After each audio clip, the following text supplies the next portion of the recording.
Всем доброй ночи. Показываю вам сейчас свой ритуал, личный, авторский ритуал. И я повторяю, что я пишу их по канонам магии, но разнообразие более расширив, и они мне даются откуда-то. Сами знаете, что просто так ничего не бывает.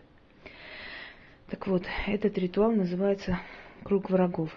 Когда вы хотите человека рассорить со всем кругом, со всем окружением, со всеми, с кем он работает, живет.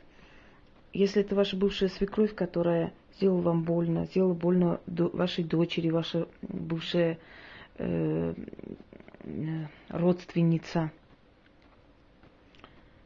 и вы хотите отомстить, вы хотите сделать так, чтобы она опозорилась на весь белый свет, чтобы ее правда нигде не проходила, чтобы ее просто люди не слышали, отворачивались, выгоняли отовсюду, и чтобы она осознала, какую подлость она совершила. Я немножко уставшая, и речь немножко бессвязная, но это нормально. Я думаю, что вы поймете. Итак, я просто покажу, после чего я совершу ритуал основной. Поскольку у меня руки заняты, я вам показываю, что надо делать. Берем фотографию, переворачиваем. Имя я называть не буду. Берем поминальную свечу. Идем в церковь перед этим. И там, где поминают усопших, просто тушите пальцами свечу, забирайте домой. И храните. Можно на балконе, можно где. Ничего там не будет. Если вы практик, вы можете хоть с могил крест снять и принести домой. Оно вам не навредит. Боятся всего этого только люди, которые профаны ведь в этом и не знают, как себя защитить и что делать. А на самом деле, если вы практик, тем более практик уже много лет, и чуть ли не с рождения, и если у вас по роду это идет, то эти силы вам вообще не навредят, они вам подчинены, они вас слушаются с рождения практически. Они прекрасно знают, зачем вы что берете, что вы хотите. Поэтому тысячи защит читать себе перед тем, как то взять, сотни защит перед тем, как демона звать, это смешно. Окружать себя стеной защитной для того, чтобы через эту стену что-то просить у мертвого мира.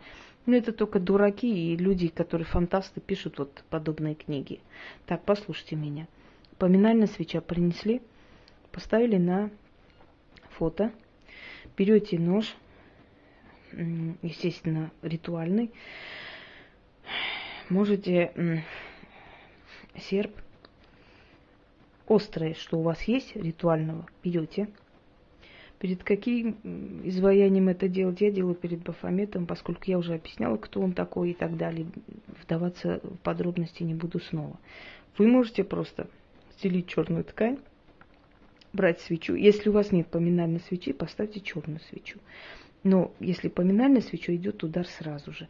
А с черной свечой она может недели 2. Вот в чем разница. Потому что здесь есть энергия мертвого. Взяли. Когда вы читаете заговор, значит, сначала против часовой стрелы вводим 6 раз, потом по часовой 6 раз.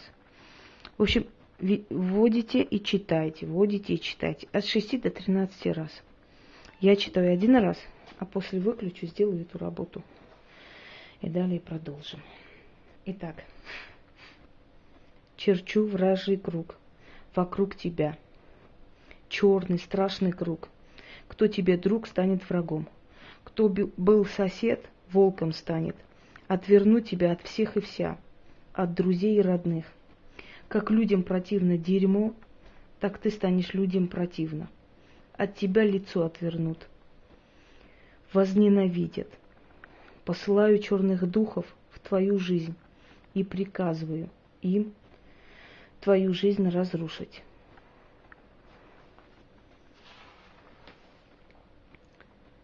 Да обернут всех тебе врагами. Кидаю тебя в стаю волков. Раздерут, разорвут, сожрут. Иди, черная сила, разори, разорви, разруши ее жизнь. Как я сказала, так и будет. Заклято. После того, как сказали, поминальную свечу оставляем догореть. Остается чуть-чуть огарок маленький.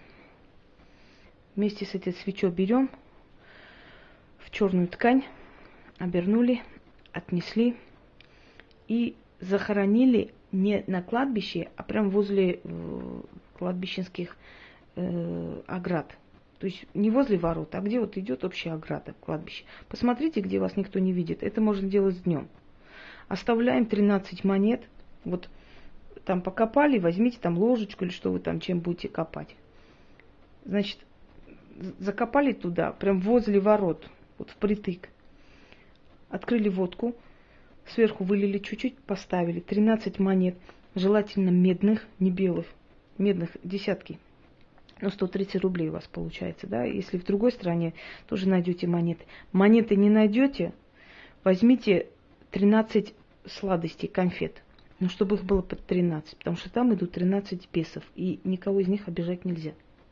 Оставили, повернулись молча, без слов, без ничего, уходим оттуда. Если вы живете в такой стране, где опасно идти на кладбище, берете, храните дома, но хороните. Похороните хоть в цветок, но имейте в виду, что цветок засохнет. Или возьмите горшочек земли, похороните в этом горшочке некоторое время, пока фотография не начнет гнить там. Вот сгнило, человек был наказан, выкиньте. Ну, выкиньте за дверь из дома, унесите это все. Это я говорю почему? Потому что в некоторых странах колдовать опасно. И для таких людей я говорю те варианты, которые можно испробовать, которые испробованы. Вообще я вам даю все, что испробовано и мной, и другими, и третьими, и пятым, испробовано много раз. Дает результаты разного типа, но дает и очень сильные. Даже больше иногда, чем у меня самой. Почему? Потому что для меня оно работает процентов на 30. Мы себе сами мало что можем сделать. Ну, имею в виду касаемо денег и всего прочего. Да? У нас хорошо работает от врагов, защита, вот все, что нам силы считают необходимым. И первоначальная помощь, чтобы жить как-нибудь, средненькую. А другие люди, которые проводят мои ритуалы, у них иногда значительно сильнее результат, поскольку я им подарила, я им дала, разрешила, а значит у них иногда бывает сразу бьет. Вот, собственно, вот версии, которые я вам говорю, делюсь. Всего доброго и удачи!